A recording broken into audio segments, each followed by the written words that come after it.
नमस्कार।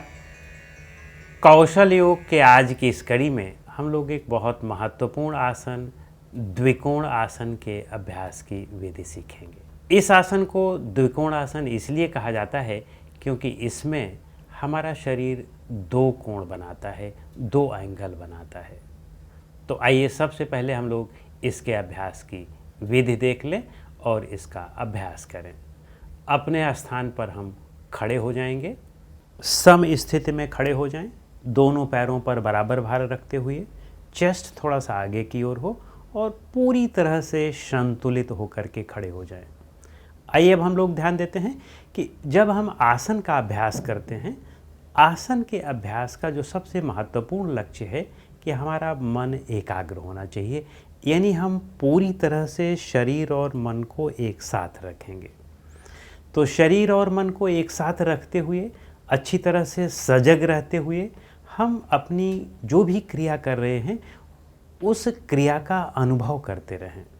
अपनी श्वास प्रश्वास पर मन को एकाग्र रखें। आइए अब हम लोग इसके अभ्यास की विधि देखते हैं। तो अच्छी तरह से एकाग्र रहते हुए अब आप दोनों हाथों को पीछे की ओर ले जाएंगे और जब पीछे ले जाएंगे तो आपके हाथ की उंगलियां इंटरलॉक होनी चाहिए और इंटरलॉक होकर के आपकी हथेलियां ये ऊपर की ओर होनी चाहिए। तो इसी तरह से हम पीछे की ओर ले जा कर के इस तरह से पीछे की ओर ले जाएं और हम अपनी हथेलियों को नीचे की ओर कर दें। अब हम दोनों पैरों में इस तरह से संतुलन बनाएं। बेहतर है कि दोनों पैर बिल्कुल जुड़े हुए हों, लेकिन अगर आप संतुलन ना बना पाते हों तो पहले प्रारंभिक स्थिति में हम थोड़ा गैप भी रख सकते हैं। तो संतुलन बनाते हुए श्वास को बाहर निकालते हुए अब हम आगे की ओर झुकेंगे और जैसे जैसे हम आगे की ओर झुकते जाएं वैसे वैसे हमारा दोनों हाथ ऊपर की ओर इस तरह से खींचता जाए।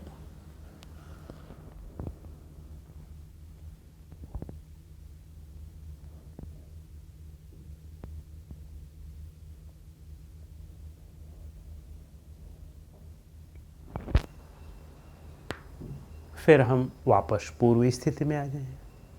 जब आप आगे की ओर झुकते हैं तो श्वास को बाहर निकालते हुए झुकें और जब आप उस आसन में थोड़ी देर के लिए रुकते हैं, रुक करके आप अनुभव करें और श्वास को सामान्य कर लें। अनुभव करें खिंचाव का, दबाव का। तो उस स्थिति में आप 20-30 सेकंड, 1 मिनट, 2 मिनट तक रोके रह सकते हैं, लेकिन अपनी क्षमता के अनुसार। जब आप वापस आने लगे तो श्वास को अंदर लेते हुए वापस आ जाएं। आइए अब हम लोग इसे देख लेते हैं कि साइड में कैसे करते हैं, ताकि आप पीछे से हमारा हाथ देख सकते हैं। तो दोनों पैर को इस तरह से जोड़ें और फिर इसके बाद दोनों हाथ की हथेलियों को इस तरह से इंटरलॉक करें और जैसा कि मैंने कहा कि आपको ऊपर उठाना है, ऊपर उठाएं इस तरह से हथेलियों को पीछे और ऊपर की ओर करते हुए। श्वास को बाहर निकालते हुए अब आप आगे झुक रहे हैं, हाथ को ऊपर ले जा रहे हैं,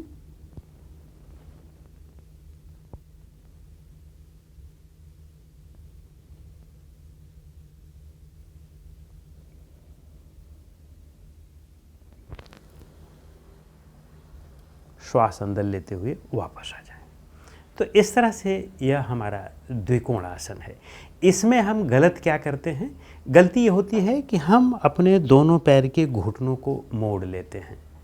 एक बात, घुटनों को मोड़ना नहीं है, बिल्कुल उन्हें सीधा रखना है।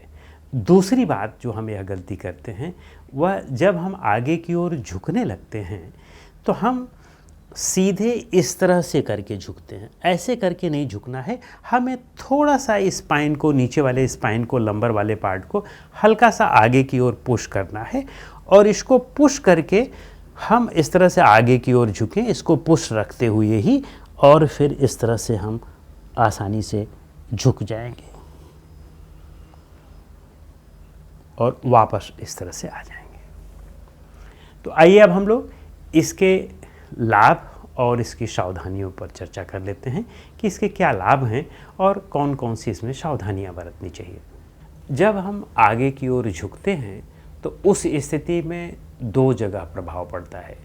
चूँकि हाथ को पीछे रख कर के आगे की ओर झुकते हैं तो उस स्थिति में सबसे जो पहला प्रभाव पड़ता है वह हमारे कमर और एब्डोमेन के अंगों पर पड़ता है, और दूसरा प्रभाव वह हमारे चेस्ट, पीठ और हाथों पर पड़ता है। तो एक एक करके हम देख लेते हैं प्रभाव की चर्चा को। तो सबसे पहले हम देखते हैं कि जो ज़्यादा खिंचाव जो पड़ता है वह आपके कमर और पेट पर पड़ता है।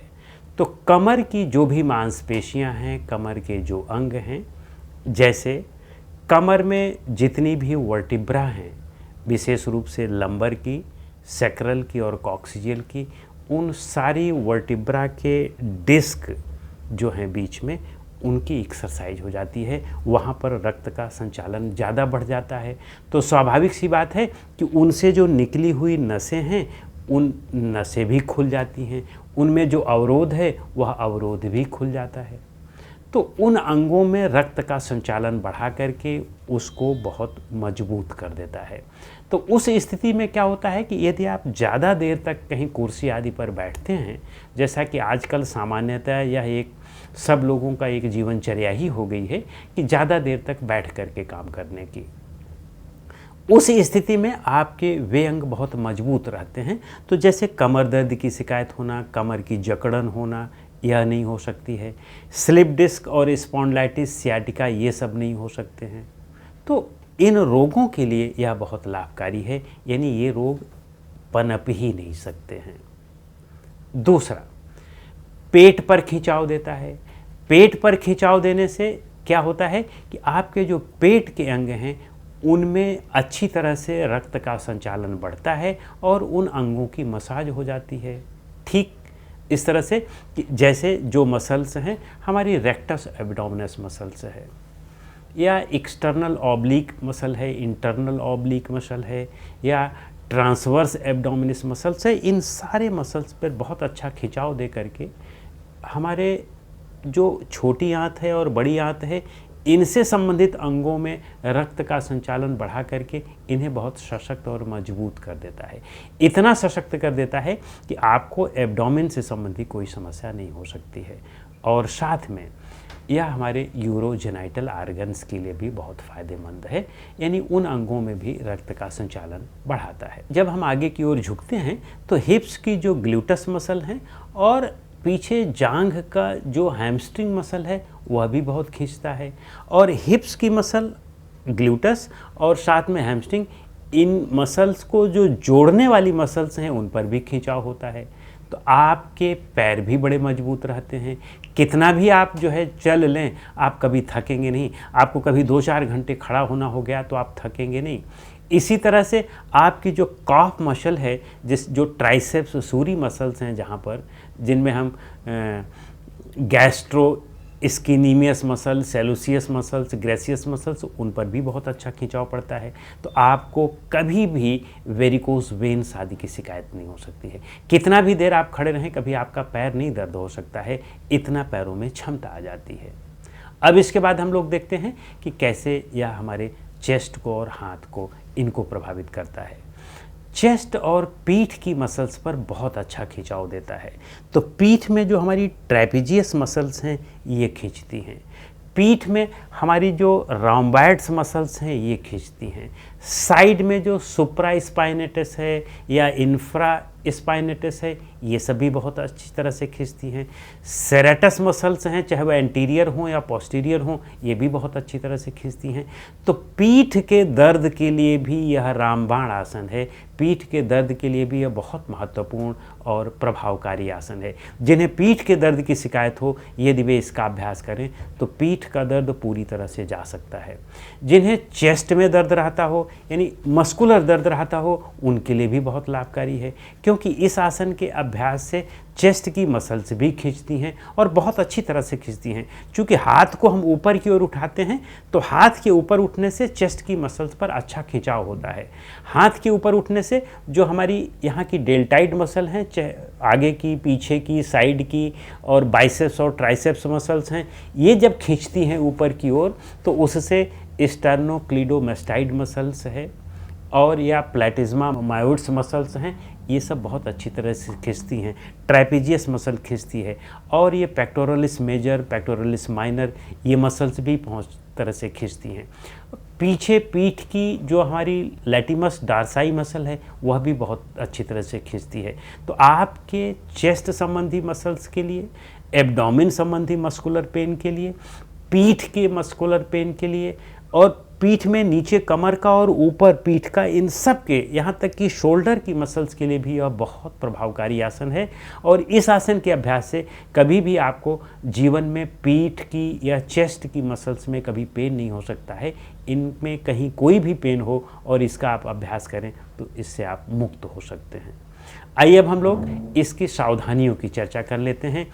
इस आसन में जो सबसे बड़ी सावधानी है कि उन लोगों को जिन्हें स्लिप डिस्क स्पॉन्डिलाइटिस या सियाटिका की बीमारी पहले से हो, वे इसका अभ्यास नहीं करेंगे, क्योंकि आगे झुकना उनके लिए मना होता है। या उन लोगों को जिनको सर्वाइकल स्पॉन्डिलाइटिस हो या डार्सल स्पॉन्डिलाइटिस हो, थोरैकिक स्पॉन्डिलाइटिस हो, वे भी इसका अभ्यास नहीं करेंगे। और साथ में ये भी ध्यान रखें कि जैसे दोनों पैरों को जोड़ करके ये किया जाता है, लेकिन प्रारंभिक स्थिति में यदि आपका बैलेंस ना बनता हो तो आप 1 फीट का गैप रख करके भी कर सकते हैं। और उस स्थिति में आप करेंगे तो आपको धीरे धीरे आपका संतुलन बनने लगेगा और फिर आप कुछ दिनों बाद आप दोनों पैर को जोड़ करके भी कर सकते हैं। तो इस तरह से इस आसन के विषय में इतना। हम लोग अगले आसन के लिए किसी अगली कड़ी में मिलेंगे। नमस्कार।